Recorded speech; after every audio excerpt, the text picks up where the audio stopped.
할렐루야. 아멘. 아멘. 아멘.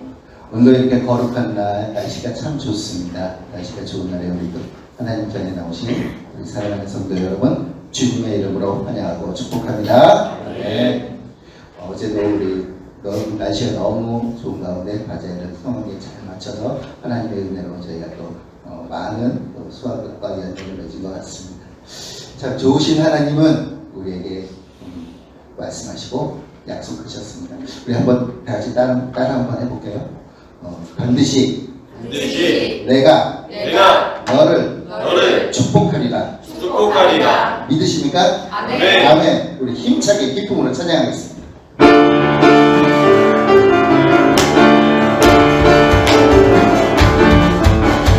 반드시 내가 너를 축복하리라. 반드시 내가 너를 그랬으리라. 적기는 변해도 나의 약속은 영원히. 다시 한번 반드시 내가 너를 축복하리라. 반드시 내가 너를 그랬으리라.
주님께서는 늘 우리가 찬양한 것처럼 강하고 담대하라 이렇게 말씀하셨습니다. 또 우리에게 두려워 말라, 놀라지 말라.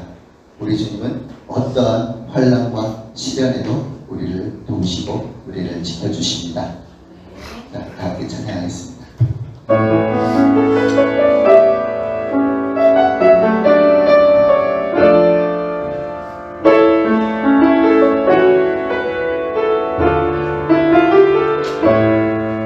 주가 보이신 생명의 길 너나 주님과 함께 사랑 많은 그리려 주님을 나가리 나를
우리 모두 일어나셔서 옆에 분들, 앞에 분들 반갑게 인사하시면서 사랑합니다.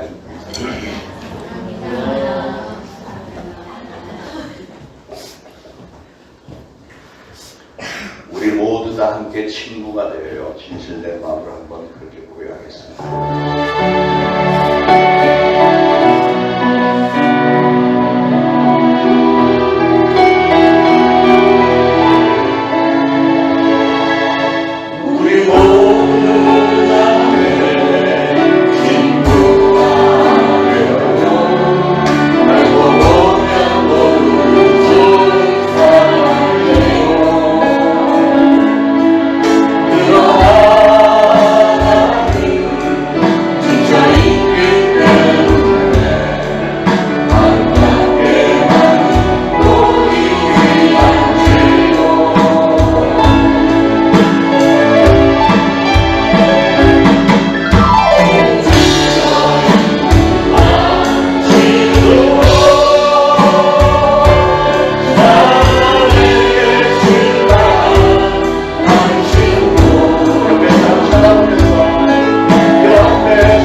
너희 의인들아 여호와를 즐거워하라.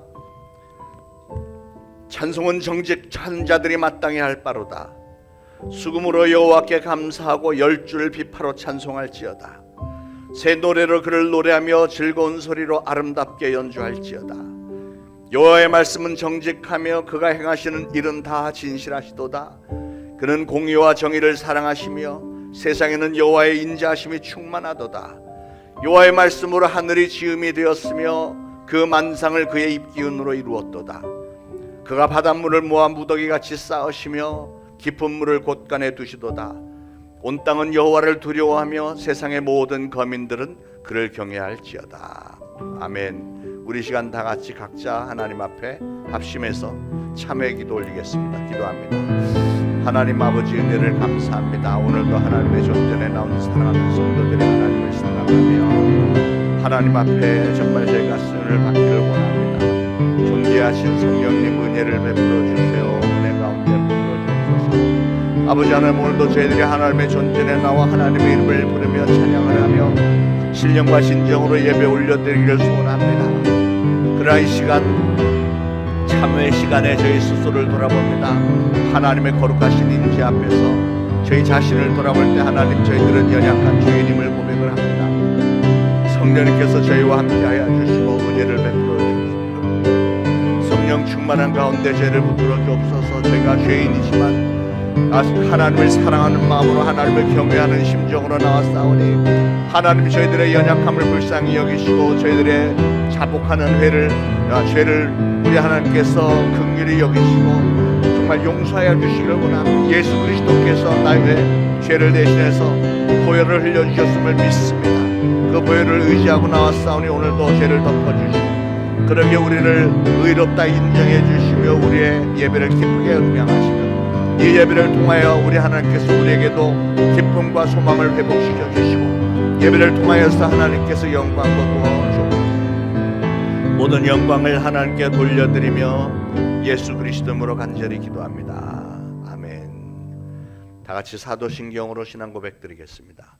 전능하사 천지를 만드신 하나님 아버지를 내가 믿사오며 그 외아들 우리 주 예수 그리스도를 믿사오니 이는 성령으로 잉태하사 동정녀 마리아에게 나시고 본디오 빌라도에게 고난을 받으사 십자가에 못 박혀 죽으시고 장사한 지 사흘 만에 죽은 자 가운데서 다시 살아나시며 하늘에 오르사 전능하신 하나님 우편에 앉아 계시다가 저리로서 산 자와 죽은 자를 심판하러 오시리라. 성령을 믿사오며 거룩한 공회와 성도가 서로 교통하는 것과 죄를 사하여 주시는 것과 몸이 다시 사는 것과 영원히 사는 것을 믿사옵나이다. 아멘. 모두 착석하시고 함께 기도하시겠습니다. 우리가 구원을 받고 자유의지를 주셨지만 매 순간마다 하나님의 기쁨이 되기 위하여 아버지 편에 서서 세상과는 구별된 삶을 살게 하심도 감사드립니다. 이 은혜를 무엇으로 갚아야 할까요?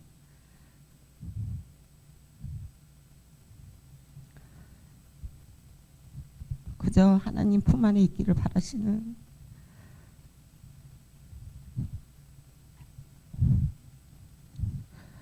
아버지의 마음을 헤아려 드리는 저희들이 되기를 간절히 기도합니다.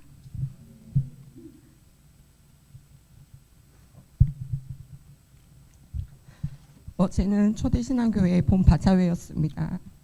따뜻한 햇살과 시원한 바람을 허락해 주셔서 감사드립니다.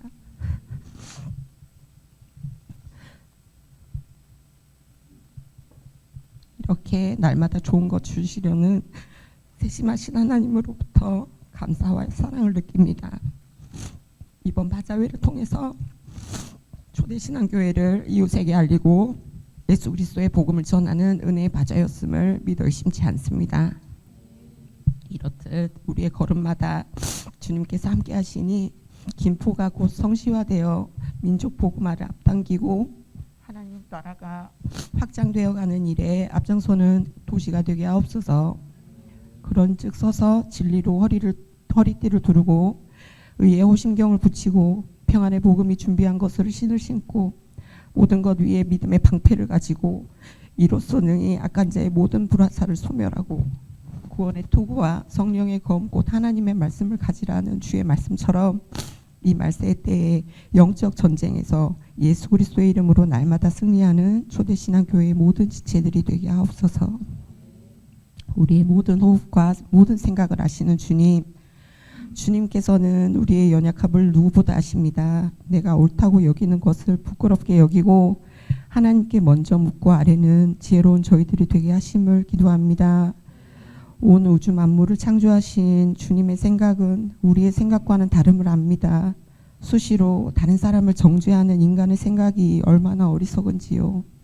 서로 마음을 같이 하며 높은 데 마음을 두지 말고 도리어 낮은 데 처하여 스스로 지혜 있는 채 하지 말라고 하신 말씀을 마음에 새기어 사랑이 없는 자 정죄하지 않게 하시고 내 자신이 사랑을 실천하는 자가 되어 초대신앙교회가 김포 일대에 아니 대한민국의 가장 사랑이 넘치는 교회가 되게 하옵소서. 대한민국과 믿음의 다음 세대를 위하여 기도합니다. 대한민국이 믿음의 다음 세대를 품기에 합당한 나라가 되게 하옵소서.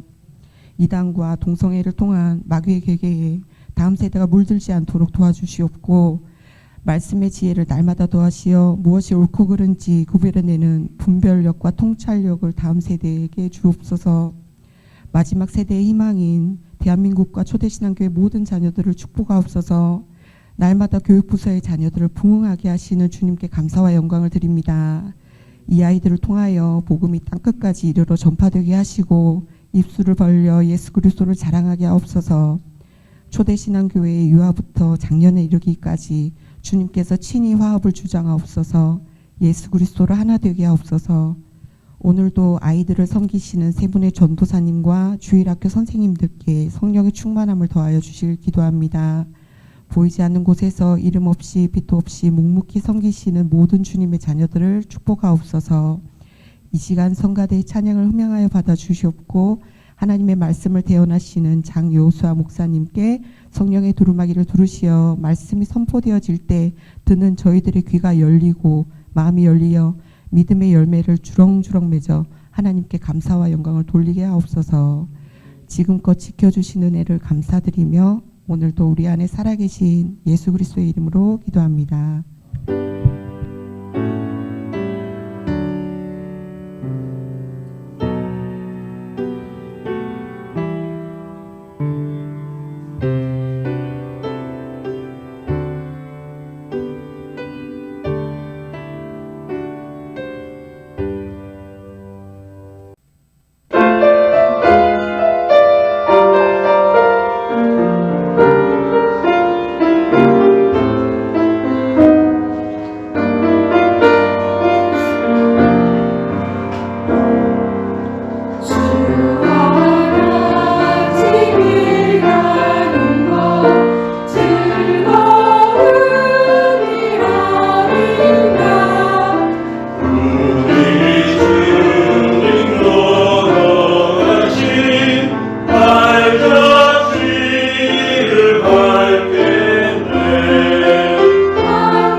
말라기서 1장 1절부터 2절 중간까지 봉독합니다. 여호와께서 말라기를 통하여 이스라엘에게 말씀하신 경고라. 여호와께서 이르시되 내가 너희를 사랑하였노라 하나 너희는 이르기를 주께서 어떻게 우리를 사랑하셨나이까 하는도다. 아멘. 6절로 가서요. 6절부터 8절. 내 이름을 멸시하는 제사장들아, 나 만군의 여호와가 너에게 이르기를 아들은 그 아버지를, 종은 그 주인을 공경하나니 내가 아버지일진데 나를 공경함이 어디 있느냐? 내가 주인일진데 나를 두려워함이 어디 있느냐 하나 너희는 이르기를 우리가 어떻게 주의 이름을 멸시하였나이까 하는도다. 너희가 더러운 떡을 나의 제단에 드리고도 말하기를 우리가 어떻게 주를 더럽게 하였나이까 하는도다. 이는 너희가 여호와의 식탁은 경멸히 여길 것이라 말하기 때문이라. 만군의 여호와가 이르노라. 너희가 눈먼 희생 제물을 바치는 것이 어찌 악하지 아니하며 저는 것 병든 것을 드리는 것이 어찌 악하지 아니하냐. 이제 그것을 너희 총독에게 드려보라. 그가 너를 기뻐하겠으며 너를 받아주겠느냐. 아멘. 오늘 설교의 제목을 어리석은 자의 항변이라고 붙였는데, 하나님의 입장에서 볼 때 어떤 사람이 어리석은 사람일까요? 제가 신앙생활을 오래 하고 주의 종이 되어서 보니까 하나님의 말씀에 나타나 있는 이 어리석은 자는 어떤 사람이냐 깨달아지는 것은 하나님의 사랑과 은혜와 능력을 많이 받았으면서도 제대로 깨닫지 못하고 감사할 줄도 모르고 하나님의 뜻에 전혀 합당하게 살지 못하면서도 놀랍게도 자기는 모든 것을 다 알고 있다고 착각을 하고 또 자기가 의롭고 온전하게 잘 살고 있다, 신앙생활도 잘하고 있다고 착각하는 사람, 그런 사람이 어리석은 자라는 겁니다. 오늘 말라기서에 보니까 이스라엘 백성들이 그랬다는 거죠. 저는 오늘 이스라엘 백성들이 하나님에게 항변했던 어리석은 질문들을 분석을 좀 해보고 혹시라도 우리에게도 그런 모습이 있지는 않을까 점검도 좀 해보고요. 우리 신앙을 새롭게 다짐할 수 있기를 소원합니다. 자, 말라기는 구약시대 제일 마지막 예언자였습니다. 이스라엘이 이국 땅 바벨론의 포로로 끌려가서 70년 동안이나 고생하다가 드디어 하나님께서 그 페르시아의 왕 고레스에게 명령을 하심으로 이스라엘 백성들이 자유를 찾아서 고향 예루살렘으로 돌아오게 됐습니다. 그러나 70년 동안이나 방치되었던 예루살렘은 그 옛날에 다윗과 솔로몬이 누렸던 그 영광과 존귀함은 감대가 없었고요. 다 잿더미가 되어 있었죠. 그 성에 남아있던 사람들은 그동안 아무런 기쁨이나 소망도 없이 그럭저럭 연명을 해왔지만 살아계신 하나님을 섬기는 선택받은 민족이라고 자부해왔던 그들의 신앙도 온데간데 없어졌고요. 영적으로 역사상 그 어느 때보다도 제일 밑바닥이었습니다. 그동안 오랜 세월 나라를 빼앗긴 서러움과 고통의 기나긴 세월 속에서 남아있는 신앙은 형식적인 거칠함만 남았고 하나님에 대한 감사와 열정도 다 메말라버린 상태였는데 신앙의 근본적인 회복이 일어나질 않는 겁니다. 물론 수르바벨과 에스라 학사도 돌아와서 신앙의 개혁 운동을 일으켰지만 반짝하기는 했어도 여전히 그 신앙의 근본이 이미 다 시들어버린 후였습니다. 이런 부분에서 가만히 보면 우리 인간이라고 하는 존재, 사람들은요, 어떤 소망이 있어야 되고 계속해서 어떤 변화가 끊임없이 일어나야만 우리에게는 생명력이 있고 생동감이 지속되고 그렇게 해서 사는 재미를 느끼게 되는 것 같습니다. 만약에 소망이 없고 또 그래서 변화가 없으면 사람은 무력감에 빠지고 또 권태기에 빠져들기도 합니다. 말라기서가 기록된 시점이 바로 그랬습니다. 그들의 삶에 아무런 변화도 없었고 아무런 소망도 보이지 않았고 그래서 그들에게 심각한 영적인 탈진과 영적인 권태기가 찾아왔던 거죠. 여러분, 권태기에 빠져들면 어떤 현상들이 나타나죠? 겉으로 행동은 여전히 옛날과 그렇게 특별히 다르지 않은데 예전처럼 그냥 하고 있지만 속 마음이 달라지는 거예요. 부부지간의 권태기를 경험해 보신 분들은 이해가 되겠습니다만 예전처럼 똑같이 밥도 하고 집안일도 합니다. 그런데 삶이 재미가 없어요. 뭔가 좀 재미있는 일 없나 해서 아무리 생각해도 좋은 생각이 안 나니까 밥에다가 도를맹이 한 두어 개 이렇게 집어넣기도 하고 갑자기 국을 짜게도 했다가 싱겁게도 했다가 막 이렇게 해서 남편 반응을 한번 이렇게 보기도 하고 이럽니다. 괜히 모든 일이 불만스러우니까 반찬을 굳이 맛있게 해줘야 될 이유도 모르겠고 그저 남편이 미워지고 싫다는 생각이 자꾸 들어오잖아요. 그래서 대화를 보면 하는 일마다 그냥 짜증이고 불만이고 관심과 사랑의 열정이 다 식어버리는 거죠. 바로 오늘 이스라엘 백성들의 상황이 그랬다는 거예요. 하나님에 대한 그들의 마음이 그랬다는 거예요. 이스라엘 백성들이 하나님에 대해서 권태기를 느끼고 있는 겁니다. 그래서 하나님을 예전처럼 열정적으로 섬기지 않습니다. 그렇다고 해서 하나님 앞에 제사를 안 드리는 건 아니에요. 제사를 드립니다. 하나님을 섬긴다고 말을 합니다. 그런데 그들의 마음은 딴 데가 있는 거예요. 그래서 모든 일들이 그저 형식적이고 의례적인 일들 뿐입니다. 그런데 이게 여러분 옛날에 이스라엘 백성들 뿐만이 아니라 오늘날 신앙인이라고 하는 사람들의 모습에서도 이런 거 얼마나 우리가 자주 발견합니까? 우리도 신앙생활을 하다 보면 이스라엘 백성들처럼 영적으로 탈진이 오기도 하고 무력감과 권태감이 올 때도 있습니다. 성경을 읽어도 예전 같지 않고 그러다 보니까 이제 성경을 아예 읽지도 않고 덮어놓고 집에 성경책 펼치는 기억이 언젠지도 모릅니다. 기도를 해도 그렇고 예배를 드려도 그렇고 기쁨도 없고 감동도 없고 저는 예배 중에 막 눈물도 쏟고 감동이 있었는데 이제는 눈물도 나지 않습니다. 남아있는 건 의례적인 예배 형식뿐일 이죠. 가슴에서 뜨거운 것도 다 사라지고 남아있는 건 냉랭한 것밖에 없습니다. 이러면 안 되는데 이렇게 생각을 하면서도 찬양을 하면서 또는 기도를 하면서 눈물을 흘려본 게 그저 까마득한 옛날의 한 추억에 불과하죠. 설교를 들으면서 가슴이 뜨거워지고 막 감동이 있어 본 적이 얼마나 오래되었는지 모릅니다. 왜 그렇다고요? 영적인 권태기가 왔기 때문에 그런 거예요. 여러분 한번 점검해보고 여러분이 혹시 그분이라면 오늘 특별히 깜짝 놀라서 말라기 선지자를 통해서 우리에게 주시는 하나님의 메시지를 귀담아 들으시길 바랍니다. 영적인 권태기가 왔을 때 그 유대 사회는 어떤 일들이 있었죠? 그 사람들의 삶의 모습은요, 이방인들과 결혼이 성행했고 그러다 보니까 종교적인 혼합주의가 만연하게 됐고 사회는 영적으로 도덕적으로 순교를 잃고 문란해졌습니다. 바로 그런 때 이 말라기 선지자는 그렇게 파국을 향해서 치닫고 있는 백성들을 일깨우기 위해서 하나님의 메시지로 그 백성들을 반박하고 책망을 가하는 사명을 맡게 된 겁니다. 저 역시도 오늘 이 설교를 하는 것은 오늘날 우리나라 교회들의 상태를 보면서 말라기 선지자의 때와 너무나도 비슷한 영적인 탈진 상태, 영적인 권태기에 깊이 빠져 있는 이 시간에 사랑하는 여러분과 또 이 설교 영상을 보게 될 수많은 우리나라 성도님들에게 이 마지막 때에 간절하게 주시는 하나님의 호소, 하나님의 메시지를 전달을 하고 있는 것입니다. 자, 그러면 그들이 얼마나 깊은 영적인 권태기에 빠졌었는지 2절 말씀 제가 다시 보겠습니다. 여호와께서 이르시되 내가 너희를 사랑하였노라 하나 너희는 이르기를 주께서 어떻게 우리를 사랑하셨나이까 하는도다. 하나님은 지금 백성들에게 내가 너희를 그동안 사랑했다 이렇게 고백을 하셨는데 그런 사랑의 고백에 대해서 이스라엘 백성들이 뭐라고 했다고요? 아니 하나님이요? 언제 우리 사랑하셨는데요? 어떻게 사랑하셨는데요? 이게 무슨 뜻이죠? 자기네는 지금 하나님의 사랑을 도저히 느끼지 못하겠다는 거죠. 도대체 어떤 부분이 하나님의 사랑이었냐고 불만스러운 얘기를 하고 있는 겁니다. 그러니 그런 반응을 보는 하나님의 심정이 어땠겠습니까?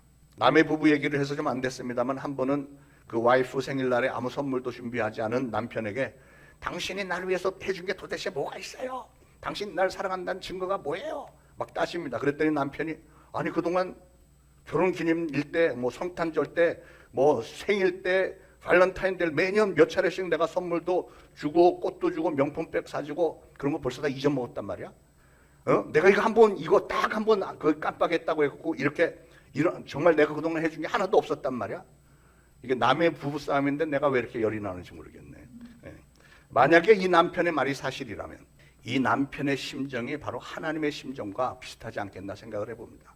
하나님의 입장에서 생각을 해보세요. 아니 430년 동안 노예 생활을 했던 이 이스라엘 백성을 도저히 헤어나올 수 없었던 이 사람들을 하나님이 구원해 주셨죠.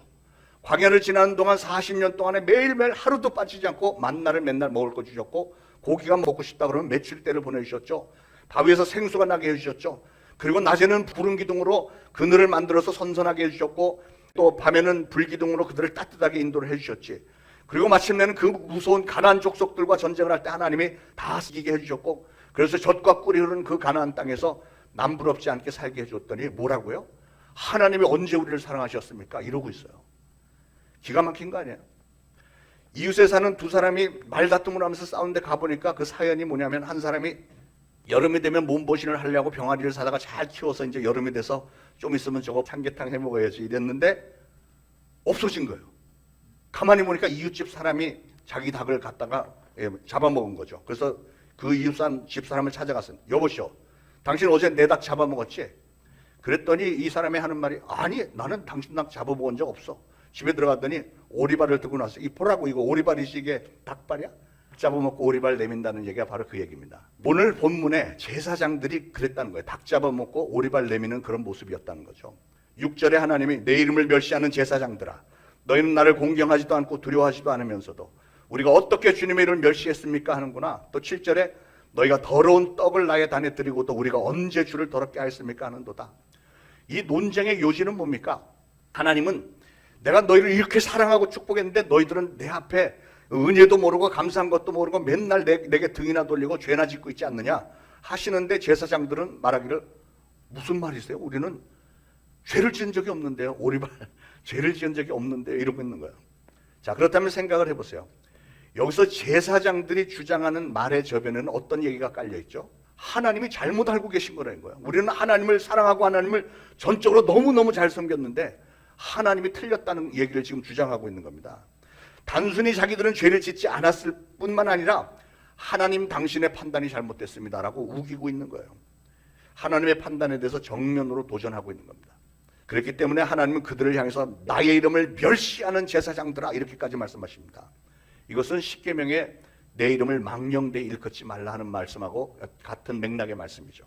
이 말씀은 하나님을 섬기긴 하지만 사실은 진실된 충성심이나 공경심이 없이 하나님을 섬기는 척만 하는 껍데기 신앙인들이라 그 말이에요. 그러면서 하나님 하시는 말씀이 아들이라면 아버지를 향한 공경심을 가져야 마땅하고 일꾼이라면 주인에게 충성된 마음을 가지고 섬기는 것이 마땅한데, 이스라엘 백성들은 하나님을 주님이라고 부르면서도 그들의 속마음은 늘 감사한 마음을 놓고 불평과 불충성으로 가득 차 있다는 거죠. 그들은 볼멘 목소리를 하나님께 대항을 했습니다. 우리가 언제 하나님을 멸시했습니까? 그들은 하나님께 욕하지 않은 것만 가지고 하나님을 욕하지 않았다고 주장하지만 하나님이 기대하시는 건 그 정도가 아니라는 거잖아요. 하나님께서 이스라엘에게 서운하게 여기시는 것들이 과연 무엇이었을까요? 오늘 설명을 했는데 보니까 그들은 하나님에게 더러운 떡, 눈먼 짐승, 저는 짐승, 병든 짐승 이런 걸 바쳤다는 거예요. 쓸모없는 짐승들만 하나님께 제물로 바쳤다는 겁니다. 하나님은 그들이 전혀 무성의하게 무관심하게 무감각으로 자기에게 굳이 필요 없는 것들이니까 그냥 하나님에게 개밥 던져주듯이 그냥 하나님한테 던져준 걸 가지고 제사라고 했기 때문에 하나님은 그게 불쾌하시다는 거잖아요. 사랑하는 여러분, 우리 하나님은 바치는 자들의 순수한 정성과 땀이 깃들이지 않은 것이라면 아무리 빛나는 보화라고 할지라도 기뻐하지 않으시고요. 그 반면에 더 좋은 것으로 드리지 못해서 안타까움으로 또 부끄러워하는 이 과부의 동전 한 잎을 더욱 귀하게 여기시는 분이시잖아요. 그만큼 하나님은 우리의 마음을 보기를, 우리의 중심을 보기를 원하신다는 겁니다. 예수님으로부터 늘 책망을 받은 사람들이 누구였죠? 바리새인들이죠. 바리새인들은 왜 그렇게 혹독한 책망을 들었죠? 그들은 진실과 정성이 들어있지 않은 그냥 형식적인 경건만 했기 때문에 그래서 그렇게 예수님부터 책망을 들었습니다. 예수님은 늘 바리새인들의 위선을 책망하셨고 그저 사람들에게만 칭찬받기 위해서 신앙인인 척하는 그 외식적인 바리새인들에게 뭐라고 하셨어요? 이 회칠한 무덤아 화 있을진저 이렇게 하면서 호되게 경고하셨습니다. 그런데 왜 예수님은 그렇게도 바리새인들을 유독 책망을 하셨을까요? 바리새인들이 제사를 드리지 않았을까요? 제사 드렸죠. 제물 안 드렸을까요? 제물 잘 바쳤죠. 기도 생활을 안 했어도 아니고요. 예배를 허술하게 드렸기 때문도 아닙니다. 가장 중요한 이유는 그 바리새인들은 신앙의 행위는 있었지만 그들의 심중에는 하나님에게 진심에서 우러나오는 감사하는 마음이나 감격이나 하나님을 향한 자발적인 헌신이나 희생이 없는, 즉 가짜 경건으로 포장된 신앙을 가지고 있었기 때문에 예수님은 그게 막 속이 터졌던 겁니다. 사랑하는 여러분, 하나님은 우리의 어떤 소유물을 원하시는 분이 아니십니다. 하나님이 우리의 뭐가 필요하시겠어요? 다 하나님이 주신 건데요. 하나님이 원하시는 건 뭘까요? 그러면 하나님이 원하시는 건 바로 여러분을 원하시는 거예요. 여러분, 나와 여러분, 우리를 원하시는 겁니다. 아무리 값 나가는 수양의 재물보다도 수북한 돈더미보다도 바로 여러분 자신을, 여러분의 인생을 하나님에게 바치는 산제사가 우리가 되기를 원하시는 겁니다. 그런데 대부분의 사람들은 이스라엘 백성들의 모습도 그렇고 오늘날 많은 분들의 모습도 그렇고 그저 양 한 마리 잡아다가 제단에 올려놓고 죄사함 받고 축복받기만 원하는 그런 모습이 얼마나 많습니까? 그러니까 10절에서 우리는 하나님의 슬픈 탄식을 듣습니다. 뭐라고 했어요? 너희가 내 제단 위에 헛되이 불사르지 못하게 하기 위하여 너희 중에 성전문을 닫을 자가 있었으면 좋겠다. 그럴 바에야 성전문 닫아버리라는 거예요. 뭐하러 교회 다니냐는 거죠. 신령과 진정으로 하나님께 예배를 드리지 않고 진실성과 충성심이 결여된 제사는 하나님 보시기에 역겹대요. 그 짐승 불태우는 냄새가 나는 역겹다 이렇게 말씀하셨어요. 무성의한 예배는 아무리 향기 나는 제물을 드렸어도 하나님에게는 마른 땅에 날리는 먼지에 불과하다는 겁니다. 여러분, 하나님이 기쁘시게 받으시는 제사는 어떤 제사일까요? 하나님의 은혜에 대한 감사와 감격과 하나님을 향한 사랑으로 신령과 진정으로 바치는 제사를 하나님이 기뻐하지 않으시겠어요? 하나님을 향한 사랑과 열정이 다 식어버리고 형식만 남아있는 그 메마른 신앙, 메마른 그 예배를 하나님의 마음에 슬픈 탄식만 쌓이게 만드는 예배라는 겁니다. 우리가 진정한 신앙이라면 우리는 하나님께서 무엇을 가장 좋아하시고 하나님이 바라시는, 기대하시는 것이 무엇인지를 우리가 잘 찾아내서 하나님이 가장 기뻐하실 만한 것으로 헌신하며 섬기는 성도님들이 되어야 될 줄로 믿습니다. 여러분, 제사장은 누구 때문에 있는 걸까요? 제사장은 하나님 때문에 있는 겁니다. 하나님을 위해서 존재하는 거죠. 제사장의 존재 가치는 전적으로 하나님입니다. 그렇다면 그 제사장들은 하나님께 영광 돌리기 위해서 존재하는 자들이죠. 어떻게 해서든지 자신의 삶을 하나님에게 영광을 돌리는 데 써야만 했습니다. 그런데 그들은 어떻게 행동을 했다고요? 하나님 보시기에는 그들이 하나님의 이름을 멸시했다는 거예요. 하나님의 이름을. 하나님의 이름을 둘 높여야 되고 하나님께 영광을 돌렸어야 하는 이 사람들이, 그 일을 위해서라면 자기의 생명까지도 바쳤어야 되는 제사장이라는 사람들이 오히려 하나님의 이름을 더럽히는 사람이, 멸시하는 사람들이 되어 있었다는 거죠. 제사장이란 이스라엘 백성들과 하나님 사이의 중재자입니다. 그런데 오늘 본문에 보니까 제사장들이 그런 중재자의 역할을 제대로 하지 않고 오히려 백성들을 죄의 길로 인도하면서 하나님을 멸시하는 짓을 했다는 것이잖아요. 자, 그러면 여러분, 제사장들은 오늘의 누구를 가리키는 말일까요? 여러분들은 모두가 다 지금 목사님이요 이렇게 생각했죠. 내가 여러분의 생각을 이렇게 잘 압니다. 그런데 과연 목회자들만 가리키는 말일까요? 아니죠. 놀랍게도 제사장은 바로 저와 여러분, 우리 모두를 가리키는 말입니다. 여러분의 마음속에 저게 또 무슨 소리야, 이단인가? 제사장은 구약시대에는 백성들을 대표해서 백성들의 모든 죄를 가지고 하나님 앞에 나가서 용서함을 구하는 역할을 했던 특별한 계층에 있는 사람들이었지만 신약시대에 와서는 그렇지 않습니다. 왜냐하면 예수님이 십자가에서 달려 돌아가시는 그 순간에 성전의 휘장이 위에서부터 아래로 쫙 찢어졌잖아요. 그게 뭐라고요? 이제는 제사장 통하지 않고 여러분이 누구라도 하나님에게 직접 나갈 수 있는 길이 열린 거예요. 지성소로 들어갈 수 있는 길이 모든 사람에게 열린 거예요. 누구 때문에요? 바로 예수 그리스도 때문에. 그래서 예수 그리스도를 믿는 여러분 모두는 다, 베드로가 그랬잖아요. 여러분은 왕 같은 제사장이 된 겁니다. 여러분 한 분 한 분이 이미 왕 같은 제사장이 된 거예요. 사랑하는 여러분, 여러분이 왕 같은 제사장이 되었다는 사실에 대해서 어떻게 생각하십니까? 가슴이 뿌듯해지시죠? 와, 내가 왕 같은 제사장이, 얼마나 감격스러운 호칭이에요. 그러나 모든 직분에는 책임이 따르게 되어 있습니다. 그래서 여러분 모두는 다 이제는 제사장이란 직분에 대해서 책임이 있는 거예요. 그래서 여러분은 이런 생각을 하셔야 돼요. 내가 과연 왕 같은 제사장처럼 살고 있는가? 내가 과연 제사장으로서의 직분을 잘 감당하고 있는가?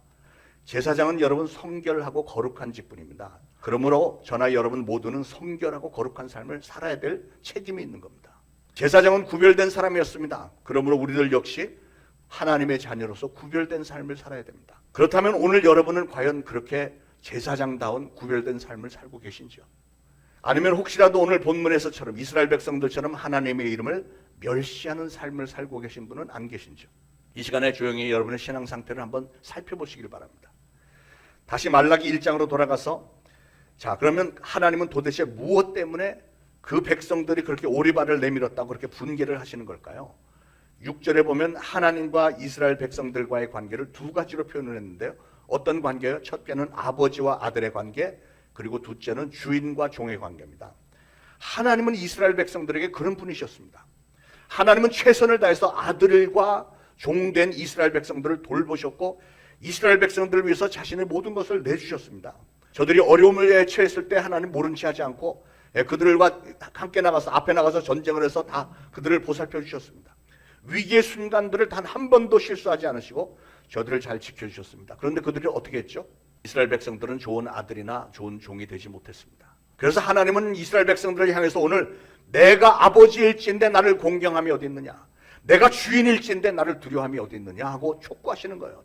그런데 문제는 하나님께서 그렇게 누차 물으시는데도 이스라엘 백성들은 여전히 그걸 깨닫지 못했다는 거죠. 그렇기 때문에 아니 언제 우리가 하나님의 이름 멸시했다고 이러십니까? 오리발을 내밀면서 반문하는 거예요. 그러자 하나님 말씀하십니다. 7절에 너희가 더러운 떡을 나의 단에 드리고도 말하기를 내가 어떻게 주를 더럽게 하였나이까? 또 8절에 너희가 눈먼 희생으로 드리는 것이 어찌 악하지 아니하며 저는 것 병든 것으로 드리는 것이 어찌 악하지 아니하느냐? 그것을 너희 총독에게 드려봐라. 그가 너를 기뻐하겠느냐? 저들의 문제가 무엇이었다고요? 눈먼 짐승, 병든 짐승을 버리기는 아깝고, 그러니까 하나님 앞에 갖다 버린 거고, 또 13절에 토색한 것을 가지고 왔고 흠 있는 것으로 사기를 쳤다는 거예요. 백성들이 하나님을 섬긴다는 사람들이 하나님을 속이려고 들었다는 겁니다. 누구에게 사기쳤다고요? 하나님에게. 이게 말이 되는 얘기냐고요. 이러고도 신앙인이라고 할 수 있느냐는 거죠. 하나님은 왜 흠없는 제물을 요구하실까요? 하나님은 사실은 제물보다는 제물을 바치는 사람의 중심을 원하시는 겁니다. 정성을 보기를 원하시는 거예요. 하나님 거기서 한 걸음 더 나가서 우리의 순종심과 헌신과 충성심을 크게 축복하시기를 원하시는데, 축복할 만한 명분으로 세우시려고 흠없는 제물을 요구를 하시는 겁니다. 우리가 얼마나 정성껏 바치는가를 보고 하나님 거기에 합당한 축복을 주시겠다는 거예요. 그런데 그들은 헌신과 봉사와 충성된 마음은 단 1도 없이 형식적인 예식만으로 무슨 적선하듯이 하나님에게 갖다 내놓으니까, 그런 것이 바로 하나님을 더럽게 하는 행위라고 하나님은 받아들이신다는 거예요. 그러고도 저들은 우리가 어떻게 주를 더럽게 하였나이까 하면서 하나님을 속이려고 하는 어리석은 항변을 계속하고 있었습니다. 사랑하는 여러분, 우리가 이 말씀의 교훈을 좀 얻어서 우리가 앞으로도 하나님에게 바치는 것은 반드시 흠이 없는 것으로 정성을 다해서 바치시길 바랍니다. 주일날 헌금 시간이 되면 주머니에서 이렇게 꾸겨진 돈 이렇게 하는 거 하지 말고, 정성스럽게 꾸깃꾸깃 그냥 꾸겨진 돈 이렇게 쑥 집어넣고, 이게 바로 더러운 떡이고 눈먼 희생이고 저는 것, 병든 것을 하나님에게 바치는 일이 되는 겁니다. 사랑하는 여러분, 여러분들은 앞으로 바칠 때는 가장 깨끗한 것으로 정성을 다해서, 헌금을 바칠 때 헌금 봉투에도 감사한 내용들을 한두 글자라도 정성스럽게 적어서 바치면 하나님이 얼마나 기뻐하시겠습니까? 만약에 여러분이 식사 자리에 초대를 받아서 갔는데 나오는 음식을 보니까 상한 냄새가 막 났어. 막 상한 냄새가 막 나고, 보니까 생선이 나왔는데 누가 한 입을 이미 베먹은 생선이 나왔다. 나왔는데 살이 있어야 되는데 중간에 뼈가 이렇게 나왔어. 이미 누가 발라먹은 생선을 여러분 식탁에다 딱 대접한다고 내놨다. 마음이 상하지 않겠어요? 왜 그게 상할까요? 그것은 이 음식 자체의 문제보다도 내가 저 대접하는 저 상대방으로부터 무시를 당했다는 게 굉장히 불쾌한 거잖아요.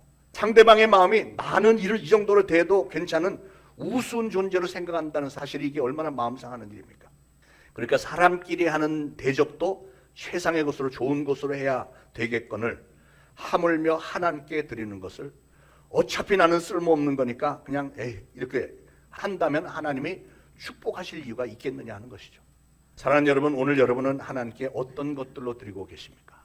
하나님은 오늘 우리에게도 많은 것들을 요구를 하십니다. 하나님은 우리의 시간을 요구하시고 우리의 재능과 땀과 정성과 우리의 재물을 요구하십니다. 그런데 왜 하나님은 이런 것들을 우리에게 요구하신다고요? 우리가 이런 걸 드리지 않으면 하나님이 먹고 살 수가 없어서 이런 걸 요구하실까요? 아니죠. 우리 하나님은 우리가 드리지 않아도 하나님은 부여하시고 능력이 있으시고 모든 걸 천지를 말씀으로 창조하신 분이 뭐가 그렇게 아쉬워서 우리에게 뭘 내놓으라고 하겠습니까? 그런데도 하나님은 우리에게 흠없는 재물을 요구하세요. 왜라고요? 사실은 바로 저와 여러분 우리 자신을 하나님께 바치기를 원하시는 겁니다. 우리의 삶을 하나님의 자녀로서의 삶으로 바치기를 원하시는 거예요. 그렇다면 우리는 과연 어떤 것들을 드려야 되겠는가? 구체적으로 조금만 생각해 보겠습니다. 오늘 우리가 드리는 이 예배 어떻습니까? 여러분의 시간과 재능과 재물을, 그리고 땀을, 여러분의 마음을, 정성을 다해서 바치고 계십니까? 어떤 분은 주일날 교회를 빠지면 하나님으로부터 벌 받을 것 같아서 성수지를 열심히 하는 분들이 계십니다. 안 하는 것보다는 낫겠지만 그게 바른 자세는 아니죠. 주일 예배에 마지못해서 참석하는 거죠. 무서워서, 혹시 벌 받을까 봐 무서워서 참석하는 것밖에 안 되죠. 하나님은 여러분이 온 마음을 다하고 목숨을 다하고 뜻을 다하고 힘을 다하여 하나님을 사랑하기 때문에 주일날 하나님 뵙고 싶어서, 하나님 은혜 앞에 감사함을 좀 표현하고 싶어서, 하나님과 영적인 교제를 통해서 또 새로운 은혜를 또 체험하기를 원해서 자진해서 정성을 다해 드리는 예배, 신령과 진정으로 영과 진리로 드리는 예배를 하나님은 원하시는 거예요. 사랑하는 여러분, 그런 예배를 과연 여러분 드리고 계십니까? 그렇다면 최소한 한 15분쯤 전에 나와서 기도를 준비하고, 뭐 성가대는 더 일찍 나와서 연습도 하고 합니다만, 이런 온 정성을 다해서 드리는 예배가 돼야 되지 않을까요? 어떤 분들은 신앙생활을 마치 취미생활 하는 것처럼 하는 걸 봅니다. 어떤 분은 자기 도취에 빠져서 신앙생활을 합니다. 어떤 분은 성가대 하는 게 난 재미있어서 교회 다녀요. 어떤 분은 교사하는 게 재미있어서 다녀요. 물론 신앙생활에 재미가 있어야 되죠. 물론 재미가 있어야 되는데 오로지 재미가 신앙생활의 목적이 되어서는 안 된다 그 말이죠. 어떤 분은 자기 어떤 막 능력을 과시하기 위해서 봉사하는 분들이 있죠. 내가 이 정도 능력 있는 사람이야. 막 이래갖고 막 멋있게 처리함으로 사람들로부터 인정도 받고 존중을 받으리라. 뭐 이런 생각으로 봉사를 한다면 문제는 뭐죠? 이런 모든 문제는 신앙의 본질에 빠져버린 거예요. 신앙의 본질. 하나님과 나와의 관계가 제일 중요한 건데 내가 구원받고 하나님의 자녀로서 이 신앙의 행위를 하는 게 중요한데 그거는 빠지고 비본질적인 것에서 그 재미를 느끼려고 한다면 그게 신앙이냐고요. 헌금에 대해서 어떤 분은 헌금을 할 때 하나님께 마치 기부하는 것처럼 적선하는 것처럼 이렇게 하는 분이 종종 있습니다. 또는 자신의 의를 높이기 위해서 이름을 높이기 위해서 헌금을 드리는 분도 없지 않아 있죠. 그럼에도 불구하고 그런 헌금은 하나님이 기뻐하시는 헌금이 아니래요. 오늘 말씀해 보니까 그냥 병든 거, 저는 거, 뭐 내가 남는 거 좀 주고 뭐 이런 거 하지 말라는 거예요. 우리는 형식에 치우치지 말고 오로지 하나님의 은혜 앞에 정말 감격하면서 감사하면서 하나님을 사랑하는 마음으로 헌신하는 마음으로 정성을 다해서 바치는 것이 그게 헌금이죠. 액수의 크고 작음이 중요한 게 아니라 내가 정말 하나님의 은혜 앞에 얼마나 감사하게 생각하느냐 이게 중요한 거예요. 사랑하는 여러분, 우리가 하나님에게 드리는 시간과 물질, 재능 이 모두를 우리의 주인 되신 하나님이 기뻐하시도록 하나님의 뜻에 맞추어서 바쳐야 될 줄로 믿습니다. 11조 감사헌금, 주일헌금, 뭐 절기헌금 이런 모든 것 정성을 다해서 여러분의 최선으로 바치시길 바랍니다. 사랑하는 여러분, 오늘 여러분은 오늘 말라기서에 나오는 이스라엘 백성들보다는 월등하게 좀 나아야 되지 않겠습니까? 오늘 주신 말씀 하나님께 감사하는 자세와 하나님께 바치는 자세에 관한 말씀 잘 기억하셔서요. 여기에 나오는 이스라엘 백성들처럼 어리석은 자들이 되지 말고 진정 지혜로운 성도님들이 다 되어서 잘 실천하셔서 여러분의 인생길에 하나님께서 하늘의 보고를 열으시고 더욱 많은 축복을 넘치도록 부어주셔야 할 이유가 분명한 성도님들 되시기를 예수 그리스도로 축원을 드립니다. 기도하겠습니다. 하나님, 오늘 주신 말씀 감사합니다. 저희는 주님의 일을 열심히 하다가 또 시시때때로 탈진하며 영적 권태기에 빠져 왠지 모르게 시들해지며 신앙의 열정이나 의욕도 식어버린 때가 있음을 고백을 합니다. 하나님께 감사하는 마음도 식어지고 소망도 없고 남은 것은 습관적이고 형식적인 예배 의식만 남아있을 때 하나님에게 오히려 불평하며 대들며 하나님께 항변하여 나는 이만하면 잘하는 거 아닙니까? 질문을 던져보지만 그러나 그런 일들이 하나님 보시기에 섭섭한 일들이라는 사실을 오늘 들었습니다. 저희들 참으로 부족한 존재들임을 고백을 합니다. 성령님, 오늘 저희들의 영을 새롭게 만들어 주옵소서. 그리하여 저희 마음에 하나님의 은혜 앞에 사랑 앞에 감사하는 마음으로 가득 차게 역사하시고 하나님의 은혜에 다시 한번 감격하며 이날 이후로 저희의 인생이 하나님 앞에 전적으로 바쳐지는 산 제물이 되게 하옵소서. 예수 그리스도의 이름으로 간절히 기도합니다. 아멘. 준비하신 예물 바치시면서 찬송가 50장 1절과 2절 부르겠습니다.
하나님 은혜를 감사합니다. 오늘도 하나님의 전에 나와 예배드리며 예물을 바칩니다. 하나님 저희들의 정성을 좋게 여기시고 저희들 바쳐진 예물이 하나님의 영광을 위해서 잘 쓰임을 받을 수 있도록 기름 부으시고 살펴주옵소서.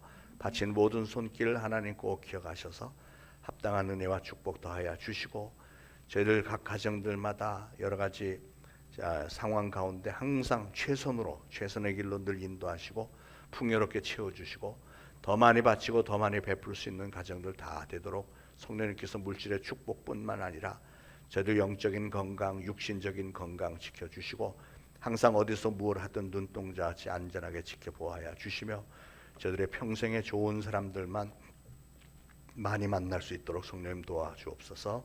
예수 그리스도 이름으로 간절히 기도합니다. 아멘. 자, 교회 소식 알려드립니다.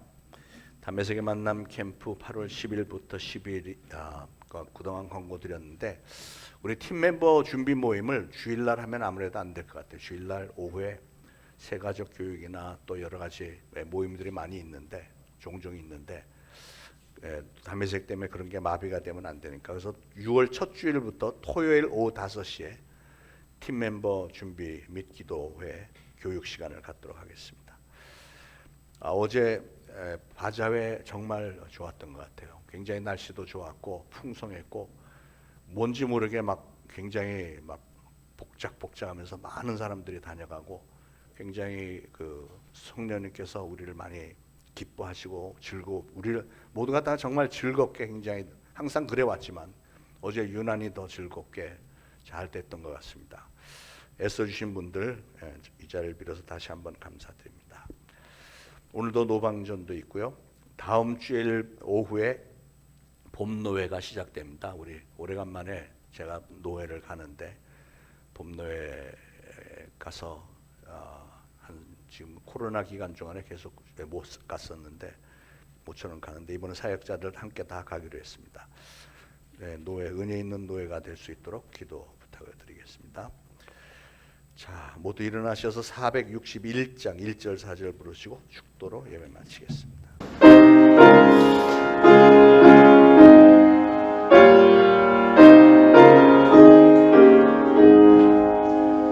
십자가를 질 수 있나 주가 물어보실 때 죽기까지 따른 우리 성도에 나가렸다. 우리의 심령 주의 것이니 주님의 영상 받으소서. 주님을 따라 살아갈 동안 사랑과 충성 내마치우리다. 이런 일 다 할 수 있나 주가 물어보실 때 용감한 자가 물처럼 선뜻 대답하리라. 우리의 심령 주의 것이니 주님의 영상 받으소서. 주님을 따라 살아갈 동안 사랑과 충성 내마치우리다.